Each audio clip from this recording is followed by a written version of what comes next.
Hello students, कैसे हैं आप सब। आशा करती हूँ आप अच्छे होंगे और अच्छे से अपनी पढ़ाई कर रहे होंगे। मैं मोनिका रावत आपका स्वागत करती हूँ आईसीटी वर्चुअल क्लासरूम देहरादून में।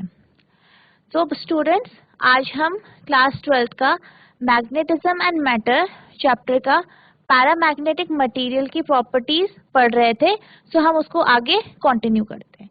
सो हम मूव करते हैं अपने स्मार्ट बोर्ड की तरफ। तो स्टूडेंट्स, हमने लास्ट क्लास में पैरामैग्नेटिक सब्सटेंसेस जो होते हैं यानी पैरामैग्नेटिक जो मटेरियल्स होते हैं उनकी प्रॉपर्टीज के बारे में पढ़ रहे थे।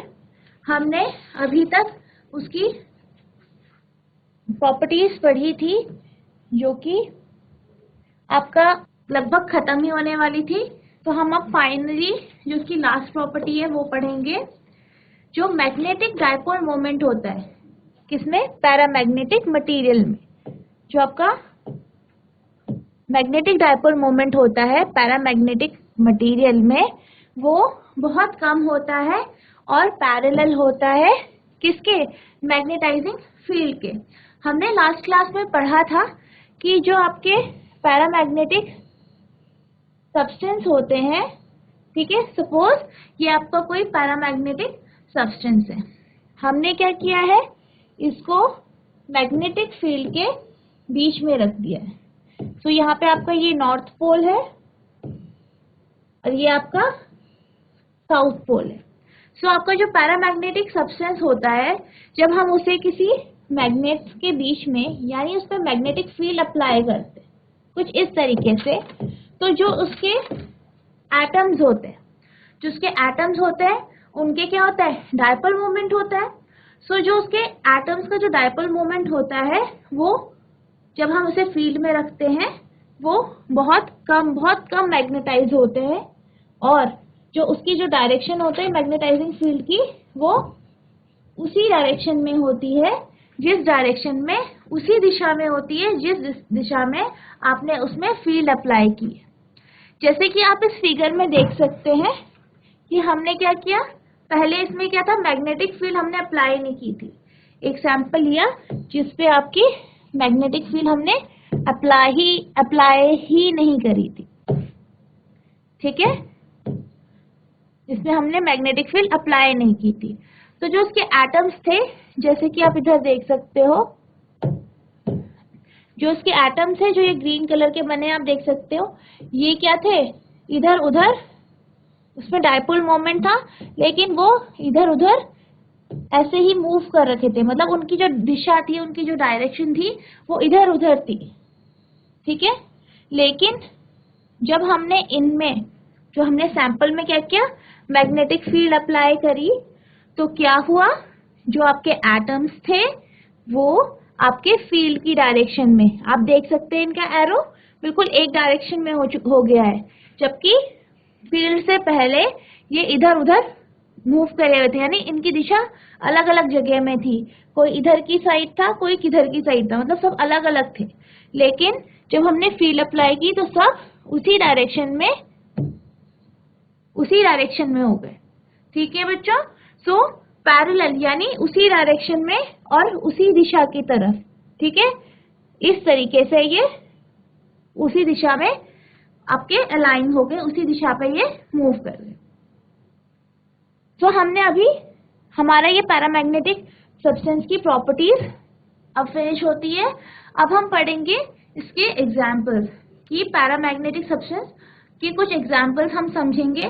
तो हमारा पहला एग्जाम्पल है एल्यूमिनियम। पहला है हमारा एल्यूमिनियम, देन आपका सोडियम, ठीक है, सोडियम, देन आपका tungsten, then copper chloride, then chromium, and finally आपको ऑक्सीजन। जो जितने भी आपको सब्सटेंस दिखाई दे रहे हैं ये सब क्या है, पैरामैग्नेटिक सब्सटेंसेस है, यानी जो इनके आउटर शेल है, जो इनके एटम का आउटर शेल है उसमें अनपेयर्ड इलेक्ट्रॉन है, उसमें क्या है, अनपेयर्ड इलेक्ट्रॉन है, जिस कारण ये पैरामैग्नेटिक प्रॉपर्टी को शो करता है। आई होप आपको इतना समझ में आया होगा। अब हम पढ़ते हैं अपने अगले मटेरियल की तरफ या अगले तरीके के सब्सटेंस की तरफ, जो है हमारा फेरोमैग्नेटिक मटेरियल्स। जो क्या है? Ferromagnetic materials. सो बेसिकली जो आपके फेरोमैग्नेटिक मटेरियल्स होते हैं, जो फेरोमैग्नेटिक मटेरियल्स होते हैं उनके पास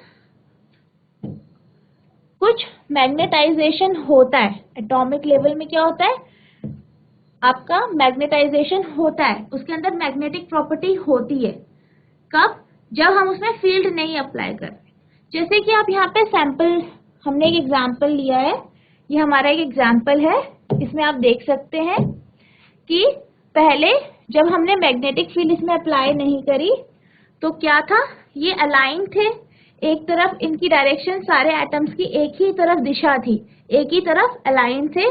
देख सकते हैं आप इसमें, जब हमने मैग्नेटिक फील्ड अप्लाई नहीं की है, यानी इसमें थोड़ा बहुत मैग्नेटाइजेशन था, एटॉमिक लेवल पे थोड़ा बहुत मैग्नेटाइजेशन था, लेकिन कब की बात कर रहे हैं हम? जब हमने इसमें फील्ड अप्लाई नहीं की है, यानी हमने कोई मैग्नेट नहीं लगाया यहाँ पे, नो मैग्नेटिक फील्ड।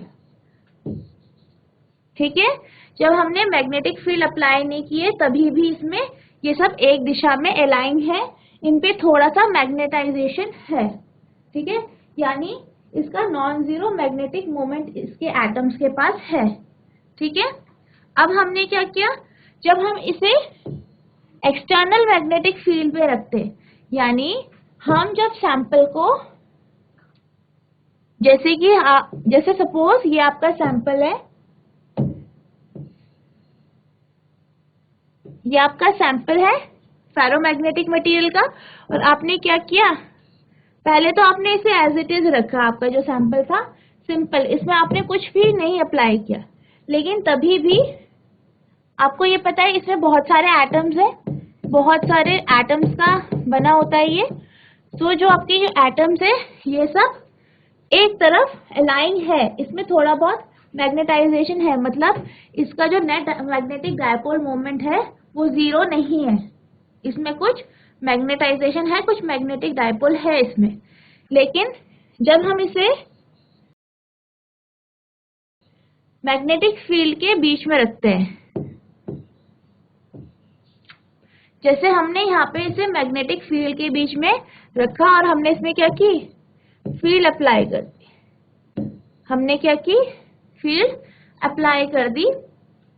तो जो इसके एटम्स थे वो फील्ड की डायरेक्शन में, उसी डायरेक्शन में अलाइन हो गए, उसी डायरेक्शन में इनकी दिशा हो गई और ये बहुत मैग्नेटाइज हो गए, यानी ये स्ट्रांगली मैग्नेटाइज हो गए। हमने क्या पढ़ा था? जो हमारा डायमैग्नेटिक और पैरामैग्नेटिक जो हमारा सब्सटेंसेस थे वो मैग्नेटाइज तो हो रहे थे, दोनों मैग्नेटाइज हो रहे थे, लेकिन वो फेबली मैग्नेटाइज थे, यानी उसमें बहुत कम मैग्नेटाइजेशन थी। जबकि जब आप फेरोमैग्नेटिक मटेरियल्स को आप मैग्नेटिक फील्ड के बीच में रखते हो तो ये बहुत ज्यादा स्ट्रांगली मैग्नेटाइज हो जाते। क्या हो जाते हैं? Strongly magnetised. किस डायरेक्शन में? फील्ड की डायरेक्शन में। आई होप आपको इतना समझ में आया होगा कि ये क्या हो जाते हैं, ये मैग्नेटाइज होते हैं लेकिन बहुत ज्यादा स्ट्रांगली मैग्नेटाइज हो जाते हैं और उसी दिशा में, उसी डायरेक्शन में होते हैं जिस डायरेक्शन में आपने इसको फील्ड दी। ठीक है बच्चों, हम आगे चलते हैं। अब हमारा नेक्स्ट इसकी प्रॉपर्टी है, जो फेरोमैग्नेटिक मटेरियल होते हैं ये बहुत ज्यादा स्ट्रांगली मैग्नेट को अट्रैक्ट करते हैं। ये क्या करते हैं? अपनी तरफ मैग्नेट को अट्रैक्ट करते हैं। ठीक है, ये मैग्नेट को अपनी तरफ अट्रैक्ट करते हैं बहुत ज्यादा, जबकि आपका जो पैरामैग्नेटिक सब्सटेंस है वो भी अट्रैक्ट करता है, लेकिन वो वीकली अट्रैक्ट करता है, यानी उसमें जो अट्रैक्शन की पावर है, आकर्षण की पावर है, वो कमजोर है। इसमें बहुत ही ज्यादा जो है अट्रैक्शन की पावर। नेक्स्ट हमारा है, जो ये मटेरियल्स जो आपके होते हैं, जो आपके फेरोमैग्नेटिक मटेरियल होते हैं, ये अपने मैग्नेटाइजेशन को कुछ टाइम के लिए इन पे मैग्नेटाइजेशन रहता है अगर आप एक्सटर्नल जो मैग्नेटिक फील्ड है, यानी आप इसमें मैग्नेटिक फील्ड जो आप इसमें चुंबकीय तरंगे जो डाल रहे हो, अगर आप उनको हटा दो तभी भी इसमें मैग्नेटाइजेशन रह जाता है। ठीक है बच्चों, यानी कि जैसे कि हमने पिछले एग्जाम्पल में समझा था इसमें कि हमने एक सैंपल लिया, उसको मैग्नेटिक फील्ड में अप्लाई किया। पहले क्या थे, उसमें मैग्नेटाइजेशन तो था, लेकिन जब हमने इसमें फील्ड अप्लाई करी, जैसे हमने इसमें फील्ड अप्लाई करी तो वो स्ट्रांगली मैग्नेटाइज हो गए, बहुत ज्यादा उसमें मैग्नेटाइजेशन आ गया, और वो किस डायरेक्शन में हुआ, जो हमने फील्ड अप्लाई की है। ठीक है, जो हमने फील्ड अप्लाई की है उसी दिशा में वो मैग्नेटाइज हो गया। ठीक है, ये हमने समझा था। अब हमने क्या किया, ये मैग्नेटाइज हो गया। अब हमने क्या किया, ये हमने समझा था कि मैग्नेटाइज हो गया। अब हमने क्या करना है, जो आपका सैंपल जो कि आपका ये मैग्नेट्स के बीच में आपने रखा था, आपने इसे मैग्नेटाइज कर दिया। ठीक है, अब हम क्या करेंगे, इस मैग्नेट्स को हटा देंगे, इसको हटा देंगे। जब हम इसको हटाएंगे उसके बाद फिर हम इसे चेक करेंगे तो हमें ये दिखेगा कि जो इसके जो एटम्स है, ठीक है, वो अभी भी मैग्नेटाइज हैं। इसके बहुत सारे ये एटम्स हैं इसमें, वो अभी भी मैग्नेटाइज हैं। यानी वो जब हम उसके मैग्नेटाइजेशन को या मैग्नेटाइजिंग फील्ड को हटा देते हैं, बाहरी मैग्नेटाइजिंग फील्ड को हम हटा देते हैं, तब भी ये मैग्नेटाइज रहता है थोड़े टाइम के लिए। ठीक है, हमने पैरामैग्नेटिक मटेरियल्स पढ़ा था, उसमें हमने क्या ऑब्जर्व किया था, हमने उसमें ये ऑब्जर्व किया था कि जब हम उसमें मैग्नेटिक फील्ड को हटा देते हैं तो वो जितने भी एटम्स थे वो अपनी डायरेक्शन में, मतलब जैसे वो फील्ड लगाने से पहले थे वो वैसे ही हो जाते, यानी वो अपना मैग्नेटाइजेशन खत्म हो जाता है उनका, वो अपने मैग्नेटाइजेशन को छोड़ देते हैं, उनमें मैग्नेटाइजेशन बचता ही नहीं है। लेकिन जब आप एक्सटर्नल मैग्नेटिक फील्ड जो आपका पैरामैग्नेटिक मटेरियल्स है उस पे अगर आप लगाते हो और मैग्नेटाइजेशन के बाद उसको हटा देते हो, तभी भी जो आपका ये मटेरियल है ये मैग्नेटाइजेशन को अपने अंदर रखे रहता है, मतलब उसी डायरेक्शन में वो, उसमें जो मैग्नेटिक डायपोल मोमेंट है वो हमें दिखाई देता है, उसका मैग्नेटिक डायपोल मोमेंट खत्म नहीं होता है और वो मैग्नेटाइज रहता है। आई होप आपको इतना समझ में आया होगा। इसमें हम ये एग्जाम्पल देख सकते हैं, इस फिगर में हमने एक मैग्नेट लिया है, सपोज एक सैंपल लिया, हमने क्या लिया, एक ये आपका एक सैंपल है।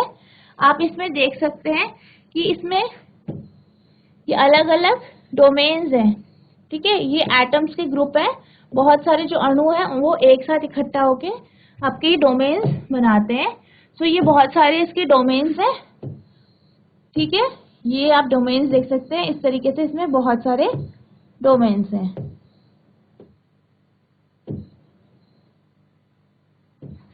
ठीक है, और आपने क्या किया है, अभी इसमें फील्ड अप्लाई नहीं करी है। ठीक है, अभी आपने इसमें फील्ड अप्लाई नहीं किए, तो आप देख सकते हैं सारे जितने डोमेन्स हैं उनका जो अलाइनमेंट है या उनकी जो दिशा है वो अलग अलग जगह वो अलाइन हो रखे हैं। कोई ऊपर की साइड है, कोई इधर है, कोई इधर है, सब अलग अलग जगह ओरिएंट हो रखे हैं। ठीक है, लेकिन जब हम इसमें मैग्नेटिक फील्ड अप्लाई करते हैं, ठीक है, जब हम इसके पास मैग्नेट लाते हैं या हम इसमें मैग्नेटिक फील्ड अप्लाई करते हैं तो ये सब के सब क्या हो जाते हैं, मैग्नेटिक फील्ड अप्लाई करते हैं। तो आप देख सकते हैं कि ये सारे के सारे डोमेन्स एक ही डायरेक्शन में अलाइन हो गए हैं, सब एक ही डायरेक्शन में, इनका डायपोल मोमेंट एक ही डायरेक्शन में हो गया है। जबकि जो पहला था, जब हमने इसमें फील्ड नहीं लगाई थी तो उसके जो डायपोल मोमेंट थे वो अलग अलग, हर डोमेन का अलग अलग डायरेक्शन में था। लेकिन अब जब हमने इसमें फील्ड अप्लाई करी तो सब एक ही डायरेक्शन में ये अलाइन हो गए। ठीक है, तो ये पूरा एक ही डायरेक्शन में अलाइन हो गए, एक ही डायरेक्शन में हो गए। अब हमने क्या किया, जो हमने मैग्नेट था उसको हमने मैग्नेटिक फील्ड को हमने हटा दिया। अब हमने क्या किया, मैग्नेटिक फील्ड को हटा दिया। ठीक है, तो हमने क्या ऑब्जर्व किया, देखो यहाँ H इक्वल्स टू 0 है, तो हमने मैग्नेटिक फील्ड जो है वो हटा दी है इसमें से। तो हमने ये देखा कि जो आपके जो ये डोमेन्स है, जो ये एटम के जो ग्रुप है, ये इनमें थोड़ा मैग्नेटाइजेशन है अभी भी। आप देख सकते हो ये पूरा मतलब पूरी तरीके से पहली पोजीशन में नहीं आया है, बल्कि ये जो सेकंड पोजीशन थी जब हमने मैग्नेटिक फील्ड अप्लाई की थी, तो ये जिस डायरेक्शन में ये था उस डायरेक्शन में ये है, इस पे है अभी भी मैग्नेटाइजेशन। सो जो मैग्नेटिक डोमेन्स है वो उस डायरेक्शन में है अभी भी। सो हम ये कह सकते हैं कि जो हमारा फेरोमैग्नेटिक मटेरियल होता है वो अगर हम मैग्नेटिक फील्ड अप्लाई करते हैं फिर उसके बाद अगर हम हटा देते हैं तो उसके अंदर मैग्नेटाइजेशन रहता है। आई होप आपको इतना समझ में आया होगा। नेक्स्ट हम समझेंगे कि जो आपका फेरोमैग्नेटिक मटेरियल होते हैं उनकी प्रॉपर्टीज क्या क्या होती हैं। अब पहली इसकी प्रॉपर्टी जो है वो ये है कि जो फेरोमैग्नेटिक सब्सटेंस के जो एटम्स होते हैं, ठीक है, जो उसके अणु होते हैं, इनके पास क्या होता है, परमानेंट डायपोल मोमेंट होता है। क्या होता है, परमानेंट डायपोल मोमेंट होता है डोमेन्स में। ठीक है, जैसे आप इसमें आपने पिछले उसमें देखा कि आपके पास क्या है, ये डोमेन्स है, ये ग्रुप है एटम के, यानी अणु है, बहुत सारे अणु है, उनका एक ग्रुप है, वो एक ही दिशा में, ठीक है, एक ही दिशा में वो ओरिएंट हो रखे, या उनका जो मैग्नेटिक मोमेंट है वो एक ही डायरेक्शन में, ठीक है, उसका magnetic moment, magnetic dipole moment एक ही डायरेक्शन में। तो जो एटम होते हैं, ठीक है, पैरामैग्नेटिक सब्सटेंसेस के, या जो आप बोलते हैं डोमेन्स जो होते हैं, वो डोमेन्स में प्रेजेंट होते हैं और उनका क्या होता है, परमानेंट डायपोल मोमेंट होता है। क्या होता है, परमानेंट डायपोल मोमेंट होता है। दूसरा, एटॉमिक डायपोल्स जो होते हैं फेरोमैग्नेटिक सब्सटेंसेस के, वो एक ही डायरेक्शन में मूव करते हैं।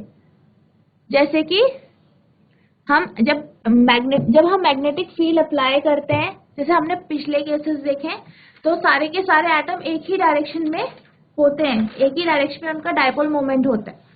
सो जो आपका एटॉमिक डायपोल जो इसके पैरामैग्नेटिक सब्सटेंसेस के होते हैं, ये भी एक ही डायरेक्शन में होते हैं।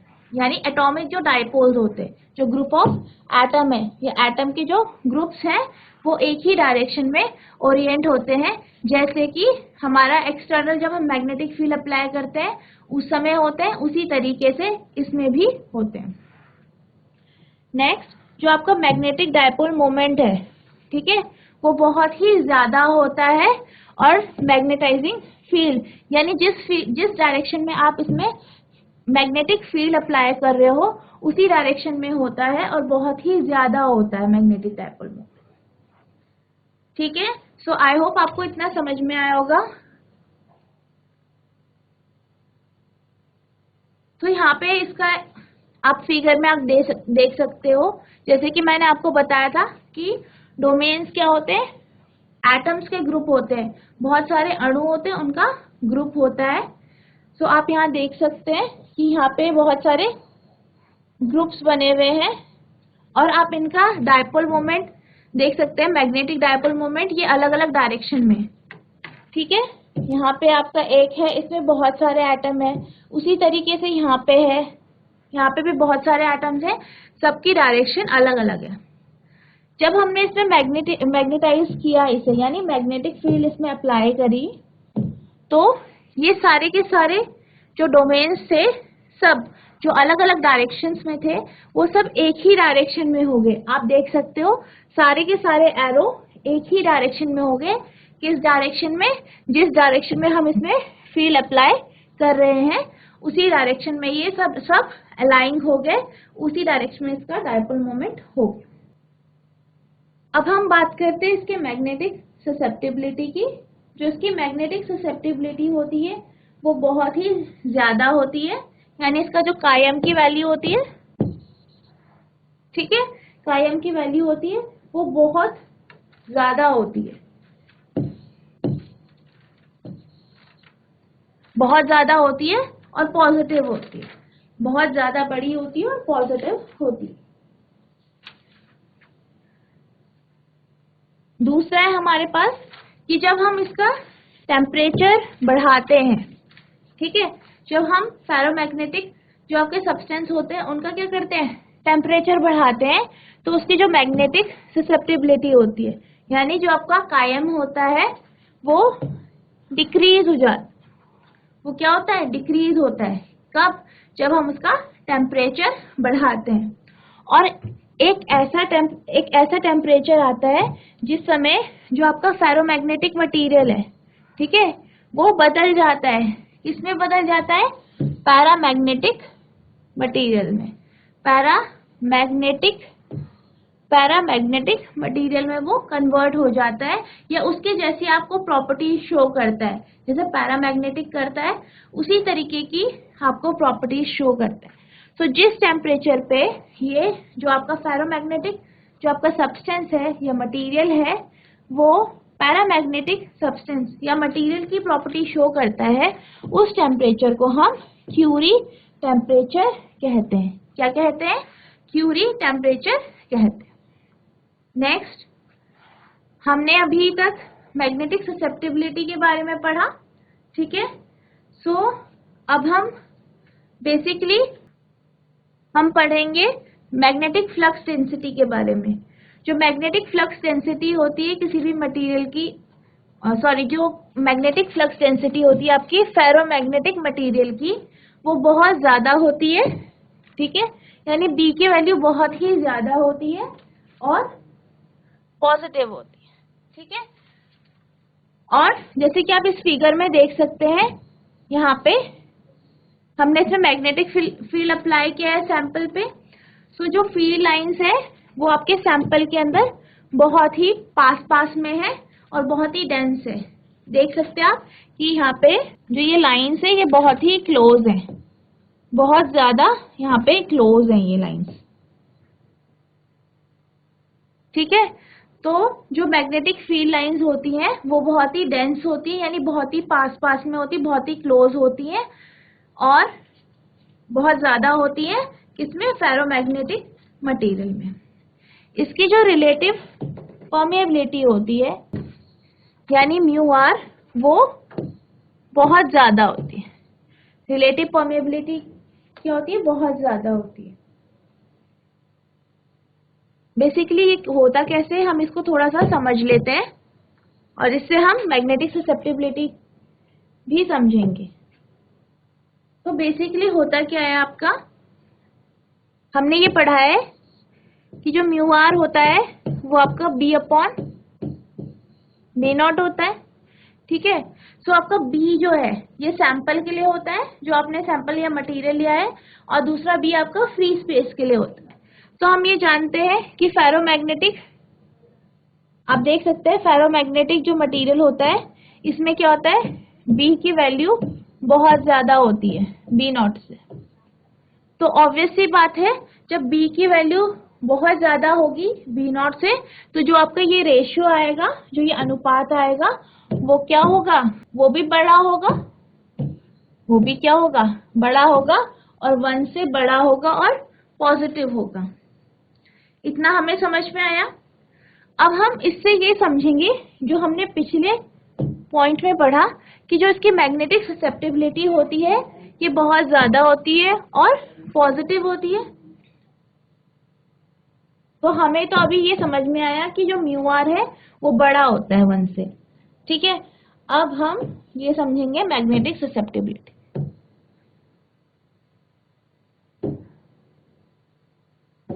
जो आपकी मैग्नेटिक ससेप्टिबिलिटी होती है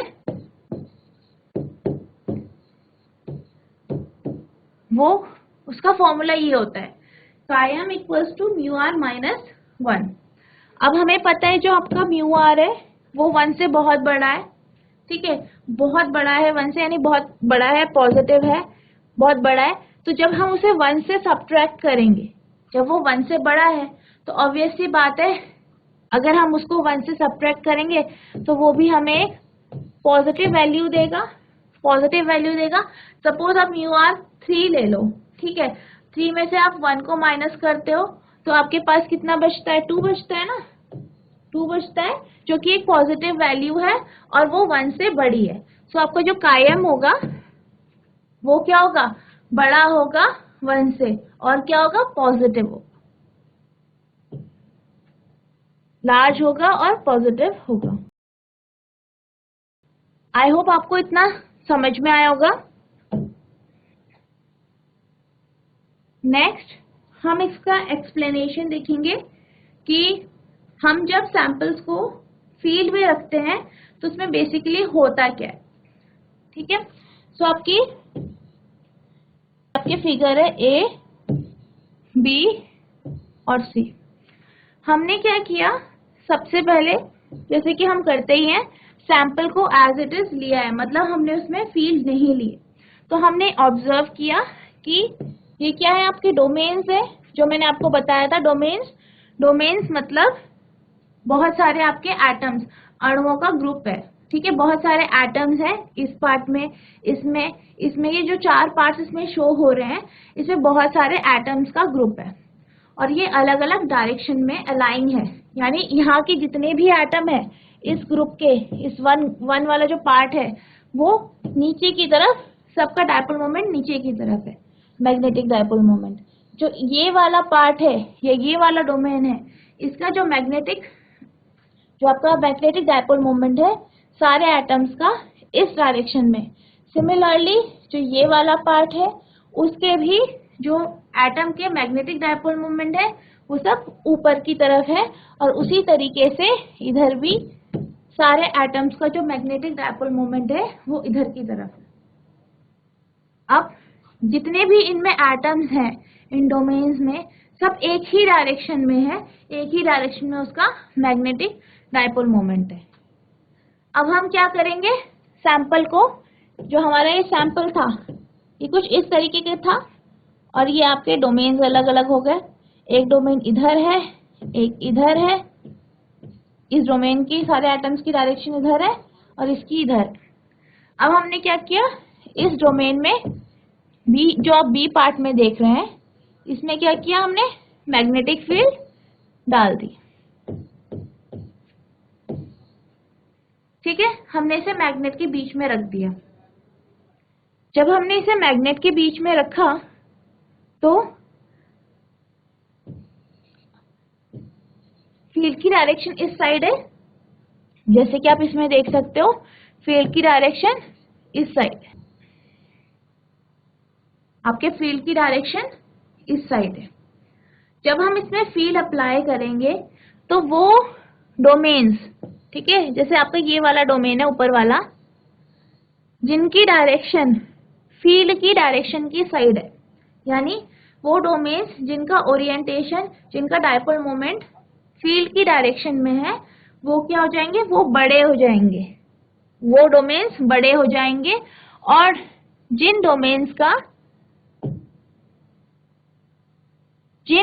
का आप देख सकते हैं ऑपोजिट डायरेक्शन में है, जो विपरीत डायरेक्शन में किसके? फील्ड के, वो डोमेन्स छोटे हो जाएंगे, जैसे कि आप यहाँ पे देख सकते हैं, वो छोटे हो जाएंगे। ठीक है, सो जब हम फील्ड अप्लाई करेंगे, जैसे कि इस सैंपल में हमने फील्ड अप्लाई की, तो हमने जब फील्ड अप्लाई की तो हमने ऑब्जर्व किया कि जो उसी डायरेक्शन में है उसका जो आपके जो ये डोमेन्स है वो बड़े हो जाएंगे, मतलब यहाँ पे एटम्स की संख्या ज्यादा हो जाएगी जो इसी डायरेक्शन में जिनका डायपोल मोमेंट है। और जो दूसरी डायरेक्शन में है वहां पे जो डोमेन है वो, उसमें एटम्स कम हो जाएंगे, तो उसकी जो साइज है वो कम हो जाएगा। अब ये प्रोसेस ऐसे ही चलती रहेगी। ठीक है, ये प्रोसेस ऐसे ही चलती रहेगी। कुछ टाइम बाद क्या होगा? जितने भी ये ऑपोजिट साइड में या दूसरी डायरेक्शन में जो डोमेन्स हैं जिनके डायपोल मोमेंट दूसरी डायरेक्शन में है, वो धीरे धीरे करके आपकी जो ये मैग्नेटाइजिंग फील्ड है, क्या है? ये आपकी मैग्नेटाइजिंग फील्ड है, इस डायरेक्शन में सारे के सारे डोमेन उसी डायरेक्शन में सारे के सारे डोमेन्स के एटम आ जाएंगे। यानी सारे के सारे जो एटम्स है अलग अलग डोमेन्स के, जितने भी हमारे पास डोमेन्स है उनके जो एटम्स है उनका मैग्नेटिक डायपोल मोमेंट एक ही डायरेक्शन में हो जाएगा। और वो डायरेक्शन कौन सी होगी? जो आपकी फील्ड की डायरेक्शन है, जो आपकी फील्ड की डायरेक्शन है। आई होप आपको इतना समझ में आया होगा और ये डोमेन का कॉन्सेप्ट आपका क्लियर हुआ होगा। अब हम बात करते हैं कि बाद में जब हम उसमें फील्ड हटा देंगे तो बेसिकली होगा क्या। आप देख सकते हैं कि जो आपकी फिगर ए है इसमें जो ये सारे के सारे क्या है? डोमेन्स है। यहाँ पे आपके डोमेन्स है, अलग अलग बहुत सारे अलग अलग डोमेन्स है। सो ये सब क्या है? जो फील्ड की डायरेक्शन है उसी डायरेक्शन में ये अलाइन हो रखे हैं, उसी डायरेक्शन में इनका क्या है? मैग्नेटिक डायपोल मोमेंट है। अब हम क्या करते हैं? फील्ड हटा देते हैं, यानी हम मैग्नेट्स को हटा देंगे। तो जब हम मैग्नेट्स को हटा देंगे तो आपको जो डोमेन से कुछ इस तरीके से दिखाई देंगे, यानी आपने इसमें फील्ड हटा दी है। सो आप देख सकते हैं कि जैसे ये डोमेन है इसकी डायरेक्शन अब ऊपर होगी, जबकि ये सीधा था। नीचे वाली थोड़ा नीचे हो गई है, ठीक है, ऊपर हो गई है। सो ये पूरी तरीके से अलग नहीं हुआ है, इसका बिल्कुल पूरी तरीके से ये खत्म नहीं हुआ है, ठीक है। सो क्या होता है? जो आपके फेरोमैग्नेटिक मटेरियल्स होते हैं उसमें जब आप फील्ड को हटा देते हो तभी भी वो थोड़ा मैग्नेटाइजेशन अपने अंदर रखता है। सो इस वजह से जो आपके फेरोमैग्नेटिक मटेरियल्स हैं वो हम दो तरीके से इसे डिस्टिंग्विश कर सकते हैं, या हम ये कह सकते हैं कि ये दो तरीके के होते हैं। पहला है आपका हार्ड फेरोमैग्नेटिक मटेरियल, फिर आपका दूसरा है सॉफ्ट फेरोमैग्नेटिक मटेरियल। तो आपका पहला है हार्ड फेरोमैग्नेटिक मटेरियल, दूसरा आपका है सॉफ्ट फेरोमैग्नेटिक मटेरियल, या आप कह सकते हैं हार्ड फेरोमैग्नेट्स एंड सॉफ्ट फेरोमैग्नेट्स। सो जो पहला आपका हार्ड फेरोमैग्नेटिक मटेरियल या हार्ड फेरोमैग्नेट्स होता है उसमें क्या होता है? जो आपका जो ये मटेरियल होते हैं, अगर आप इसमें एक्सटर्नल मैग्नेटिक फील्ड यानी जो आपने इसमें मैग्नेटिक फील्ड दी है उसको अगर आप हटा दें तभी भी इसमें क्या रहता है? मैग्नेटाइजेशन रहता है। मैग्नेटाइजेशन रहता है जब आप इसमें से आप फील्ड अगर हटा भी दो तभी भी ये अपना मैग्नेटाइजेशन रिटेन करके रखते हैं, या इनमें मैग्नेटाइजेशन होता है। अगर हम सॉफ्ट फेरोमैग्नेट्स की बात करें तो जो आपके सॉफ्ट फेरोमैग्नेट्स होते हैं वो बेसिकली क्या होते हैं? जब आप इसमें से मैग्नेटिक फील्ड को, ठीक है, जब आप मैग्नेटिक फील्ड को हटा देंगे तब क्या होगा? इसका जो मैग्नेटाइजेशन है वो खत्म हो जाएगा। क्या हो जाएगा? मैग्नेटाइजेशन खत्म हो जाएगा या डिसअपियर हो जाएगा। यानी जो हार्ड फेरोमैग्नेट्स होते हैं उसमें क्या होता है? उसमें जो आपके मैग्नेटाइजेशन है, अगर आप मैग्नेटिक फील्ड को हटा दो तभी भी वो वहां उस पे रहता है, उसके अंदर एग्जिस्ट करता है मैग्नेटाइजेशन। यानी उसका जो डायपोल मोमेंट है वो उसका उसी डायरेक्शन में कहीं ना कहीं अलाइंड रहता है। लेकिन जो आपका सॉफ्ट फेरोमैग्नेट्स होते हैं, जैसे आप उसको हटा देते हो, आप मैग्नेटिक फील्ड को हटा देते हो तो क्या होता है? उसका जो मैग्नेटाइजेशन होता है वो रिमूव हो जाता है, वो खत्म हो जाता है, वो हट जाता है। सो इसके एग्जाम्पल्स है, पहला आपका हार्ड फेरोमैग्नेट का एग्जाम्पल है एल्निको, ठीक है। ये एक एलॉय होता है जो एल्यूमिनियम, निकल और कोबाल्ट से मिलके बना होता है, ठीक है। और आपका दूसरा आपका आयरन, ठीक है। आपका जो सॉफ्ट फेरोमैग्नेट्स है उसका एग्जाम्पल है आयरन। आई होप आपको इतना समझ में आया होगा।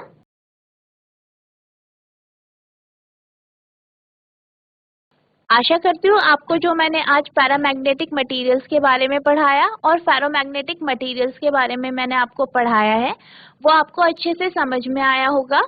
और आपने इम्पोर्टेंट चीजों को नोट डाउन भी किया होगा। आज के लिए इतना ही, मिलते हैं अब नए सेशन में। नेक्स्ट सेशन में हम इसके आगे और इंटरेस्टिंग चीजों के बारे में पढ़ेंगे और नेक्स्ट इंटरेस्टिंग टॉपिक्स के बारे में पढ़ेंगे। सो आज के लिए इतना ही। Thank you and have a nice day.